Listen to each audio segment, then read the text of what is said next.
বিসমিল্লাহির রহমানির রহিম। আসসালামু আলাইকুম এভরিওয়ান। আপনারা দেখছেন স্বর্ণা হোমি হল চ্যানেল। আজ একটি নতুন ভিডিও নিয়ে আলোচনা করব। ভিডিওটি হলো হাম রোগ কি এভরিওয়ান। এটি একটি গুরুত্বপূর্ণ একটি ভিডিও। হাম একটি বাহিত জনিত একটি ভাইরাস রোগ। এই রোগটি আমাদের মাঝে হাঁচি এবং কাশির মাধ্যমে একে অপরের সংস্পর্শে এই রোগটি বর্তমান সময়ে বিরাট আকারে ছড়িয়ে আছে। হাম হওয়ার কিছু লক্ষণ আমাদের মাঝে দেখা দিতে পারে, যেমন আমাদের মাঝে ঘন ঘন জ্বর, হাঁচি, কাশি এবং শরীর ব্যথা, এবং দেখা যায় নাক থেকে পানি ঝরবে এবং শরীরে ছোট ছোট কিছু লাল লাল বর্ণের ফুসকুড়ি বর্ণ দেখা দিবে। এই হাম রোগটি হলে আমরা কি চিকিৎসা নিতে পারি এভরিওয়ান?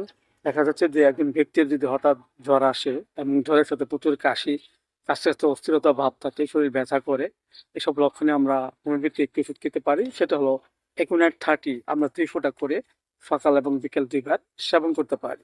প্রাপ্তবয়স্ক যারা তারা 2 ফোঁটা করে 2 বার, এবং অপ্রাপ্তবয়স্ক যারা 1 ফোঁটা করে 2 বার। আবার দেখা যাচ্ছে একজন ব্যক্তির যদি প্রচুর কাশি এবং জ্বর থাকে এবং নড়াচড়া করতে চায় না এবং কুষ্ঠবদ্ধতা থাকে, এর ফলে তার মাঝে কিছু হাম এর রোগ লক্ষণ, যেমন শরীর ব্যথা এবং শরীরে ছোট ছোট কিছু বন্য দেখা দিয়েছে, এসব লক্ষণে আমরা হোমিওপ্যাথি একটি ওষুধ খেতে পারি। সেটা হলো বায়োনিয়া 30। আমরা 2 ফোঁটা করে সকাল এবং বিকেল 2 বার সেবন করতে পারি। যারা প্রাপ্তবয়স্ক তারা 2 ফোঁটা করে 2 বার, এবং অপ্রাপ্তবয়স্ক যারা 1 ফোঁটা করে 2 বার। পাশাপাশি আমরা দুটি বায়োকেমিক বড়ি খেতে পারি। একটি হলো ক্যালিমিও 6S, 4টি উপরে চিবিয়ে আমরা হালকা গরম পানি সহ সকাল এবং বিকেল 2 বার সেবন করতে পারি।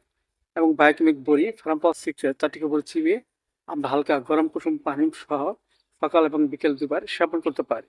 এর ফলে আমাদের মাঝে যে রোগটি দেখা দিয়েছে তা আস্তে আস্তে দূর হয়ে যাবে এবং আমাদের মাঝে সুস্থতা ফিরে আসবে। সেভিওয়ান, ভিডিওটি যদি ভালো লাগে কিংবা আপনার যদি মতামত থাকে তাহলে অবশ্যই আপনি কমেন্ট বক্সে জানাতে পারেন।